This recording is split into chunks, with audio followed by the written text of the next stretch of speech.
Hey you, I saw you from the distance. Hey you, can we talk? Hi guys, so today we're going to be creating a beautiful lifted cat eye on the Bosnian Beauty Narina.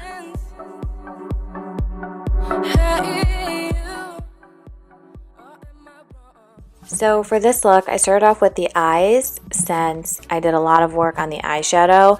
I predicted a lot of fallout, and when you start with the eyes and then do the face, it's really easy to clean the face after you do the eyes and then you go in with your foundation. I'm using the Urban Decay eye primer and a concealer brush, and I just want to make sure I blend everything out because if it is uneven, your eyeshadow will apply uneven, and places that it's tackier, the eyeshadow will be more pigmented. Then I take my Natasha Denona palette and I use this champagne color. It's called Indian Gold, and a small MAC Precision eyeshadow brush. I take that eyeshadow and I put it in the tear duct, a little bit in the inner V, and then I'm going to go right in the brow bone under the eyebrow to highlight the eye. Next, I grab my all-time favorite palette, the Natasha Denona Tropic palette, and I use the shade called Sahara. I use this often for a transition shade.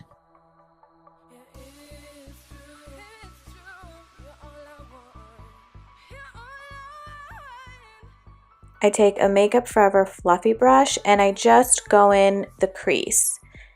Then I'm going to take a denser eyeshadow blending brush and I'm going to use this color in the outer V. I'm going to go in kind of C-like motions and I'm going to start dragging this color up, and this is going to lift the eye.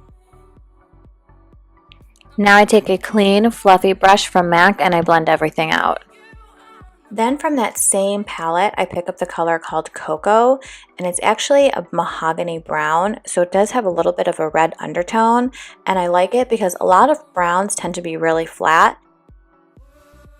I'm going to take that and I'm going to work it into the outer V with my MAC 217. This is definitely a must-have eyeshadow brush. So I'm going to keep doing that same kind of C motions in the outer V and then a little tiny bit in the crease.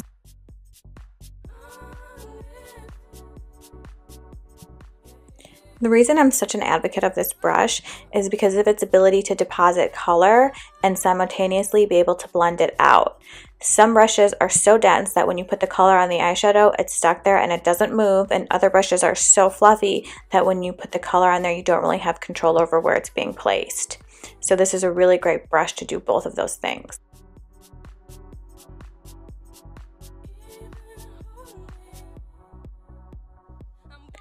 Now I'm going to grab this color called Pastel Melon, which has a little bit of a peachy tone, and I'm going to take a flat eyeshadow brush and put that in the center of the lid. I want this color to stick. I'm not really trying to blend anything, and then the shape of this brush is going to let you get into the crease really well. For transitioning this peach color into the brown, I'm going to go back in with my 217 and I'm going to add a little bit more brown. And lastly, I go in with that highlighter color and the small brush, and I kind of take that up a little bit into the crease.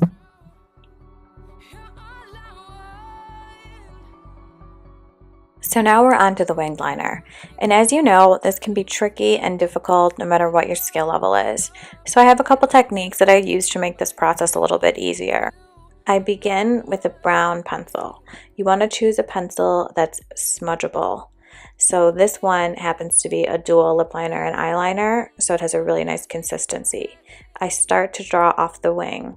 It's really light and you can smudge it out, so if you draw uneven wings, it's really easy to fix. Next, I take an angled brush and black eyeshadow. I use Carbon from MAC, and I start to darken up that shape and make the wing a little bit bolder and even a little bit thicker. I take the black from the center of the eye to the end of the wing, leaving the inside brown.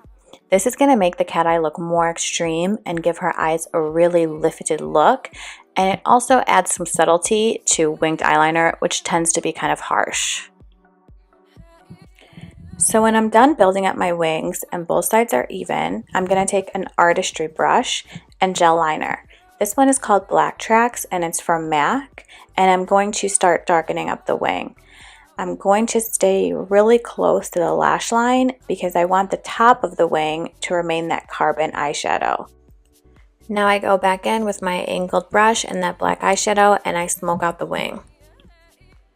Now I fill in the brow with Anastasia brow powder in Ebony. I start in the middle, go towards the end, and then I do hair-like strokes in the front.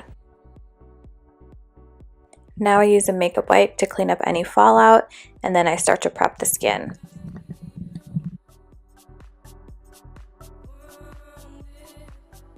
For foundation, I use the Makeup Forever HD foundation in the shade Y415. I apply that with a brush, and then I go in with a damp beauty blender and dab that in with the end of it. Next, I take the NARS Soft Matte Concealer in the shade Vanilla, and I begin to apply it under the eye in a triangle shape. I want most of the product to go underneath the eye by her nose, and then I want to drag the excess product out.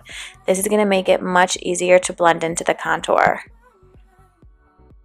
Then I take the NARS Radiant Concealer in the shade Chantilly, which is the lightest shade, and this also has a creamier consistency, and I dab that in underneath the eyes, on the chin, on the forehead, and a little bit on the nose.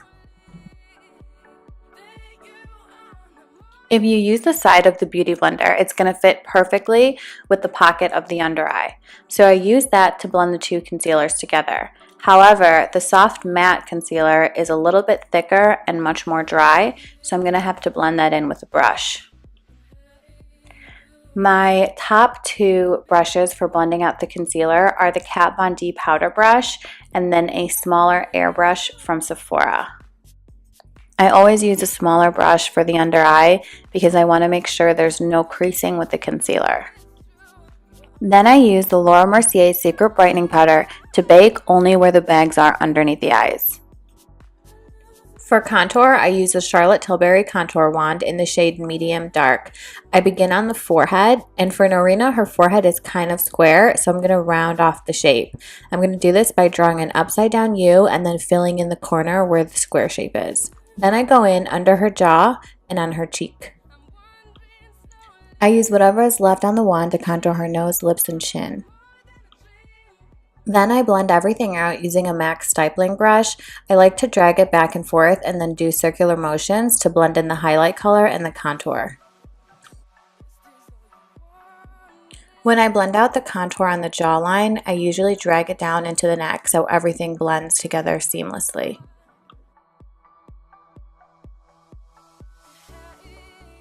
For her nose, lips, and chin, I go in with a smaller brush to blend everything out. I glued her lashes on off camera, and then after the lash glue has dried, I take a NYX liquid liner and I color in any places where the glue shows.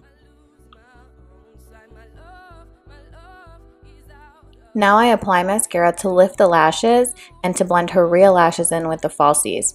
I start at the root and then wiggle it out.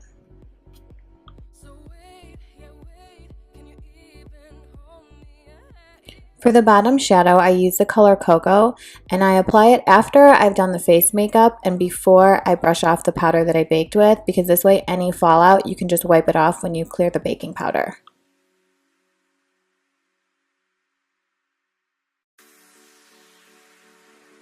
When the bottom shadow is complete, I take a Morphe fluffy brush and I go in and I lightly brush off any of the powder I baked with.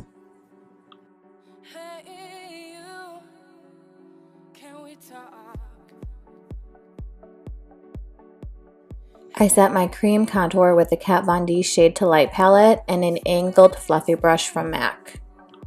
I take my Fenty Matchstick in the shade Vanilla and I draw from the trachea to the corner of the mouth under her contour to sharpen it up. This is a really good technique if your contour went a little low. After I blend that out, I take a Makeup Forever powder brush and I just buff everything out in the face to make sure there are no harsh lines. With my NARS Kabuki brush, I tap the blush in a U shape right above the contour. I grabbed my YSL lip liner in the shade 13, which has a brown undertone, and it's my go-to for nude lips.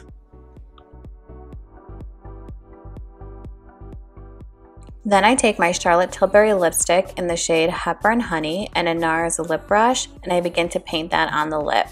I like this lipstick a lot because it has a gloss finish. I use the Laura Mercier illuminating powder in the shade Candlelight, and I take an Anastasia powder brush and I go in right on the cheekbones.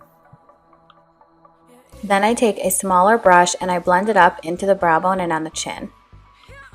Lastly, I highlight the bridge of the nose and the tip. When I'm done, I like to set the face with my MAC's Fix Plus Spray, and what this is going to do is it's going to break up any powder, and it's also going to make the makeup stay on longer. So there you have it. That's how you can create an exotic, sexy, smoky cat eye that's going to lift your eyes right up. And honestly, me and my girl had so much fun filming this, so I hope you like it. If you did, please subscribe.